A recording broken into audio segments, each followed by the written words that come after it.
روزے کی حکمتیں کیا ہے؟ روزے کا دراصل فلسفہ کیا ہے؟ کیوں ایک بندہ مومن سارا دن بھوکا اور پیاسا رہ کر سارا دن گزارتا ہے؟ تو اس میں چند ایک حکمتیں اور چند ایک نکات آپ کے سامنے بیان کروں گا۔ آپ دیکھیے کہ انسان 11 ماہ جو ہے اپنے جسم کی غذا حاصل کرتا ہے، اپنے جسم کو قوی کرتا ہے، جسم کی خوراک حاصل کرتا ہے، کھاتا پیتا ہے۔ لیکن اللہ رب العزت نے رمضان میں ہمیں یہ توفیق عطا کی ہے، یہ سعادت ہمیں عطا کی ہے کہ ہم یہ ایک مہینہ اپنے جسم کی خوراک کی بجائے اپنی روح کی غذا کا خیال کریں اور اپنی روحانی کیفیت کو مضبوط کرنے کی کوشش کریں، اپنا روحانیت کا تعلق اللہ سے مضبوط کرنے کی کوشش کریں۔ پیٹ بھرنے سے انسان کا نفس قوی ہوتا ہے، جسم مضبوط ہوتا ہے، لیکن بھوکا رہنے سے انسان کی روحانی کیفیت مضبوط ہوتی ہے، اللہ کے ساتھ تعلق مضبوط ہوتا ہے۔ اسی طرح روزے کی دوسری حکمت جو سمجھ آتی ہے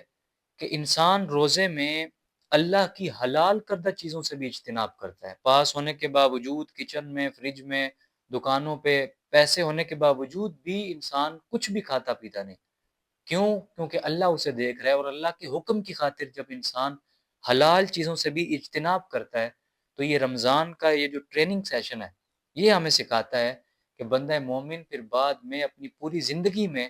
اللہ کے حکم کی خاطر ہی، کیونکہ وہ دیکھ رہا ہے، تو بندہ مومن حرام چیزوں سے بھی اجتناب کرتا ہے۔ تیسری حکمت جو سمجھ میں آتی ہے وہ یہ ہے کہ روزہ صرف اور صرف روحانی اعتبار سے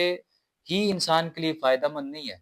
بلکہ اگر دیکھا جائے تو آج کے دور میں بے شمار ایسی تحقیقات اور ریسرچز کی جا چکی ہیں کہ روزہ نفسیاتی اعتبار سے بھی، سائیکالوجیکلی بھی اور میڈیکلی بھی انسان کے لیے بہت زیادہ مفید ہے۔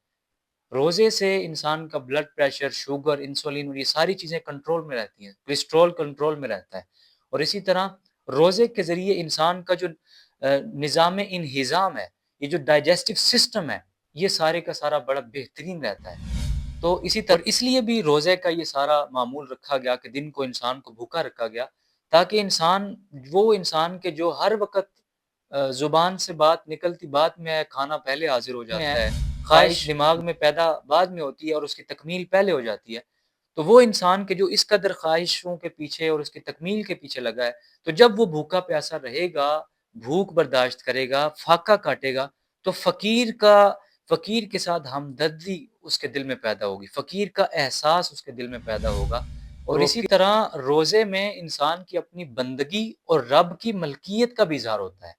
کہ انسان کے پاس سب کچھ موجود ہے، لیکن جب اس خالق نے، اس احکم الحاکمین نے کہہ دیا کہ تم نہیں کھا سکتے، تو انسان بے بس ہے، بے کس ہے، وہ اب کچھ بھی نہیں کھا سکتا۔ تو انسان کو یہ بات سمجھ میں آتی ہے کہ میں ہی سب کچھ نہیں ہوں، بلکہ احکم الحاکمین و رب العالمین کی ذات ہے۔ تو لہٰذا یہ روزے کی چند ایک حکمتیں آپ کے سامنے بیان کی ہیں کہ روزے سے انسان کا دراصل جو مقصد اور فلسفہ یہی ہے، 11 ماہ انسان نے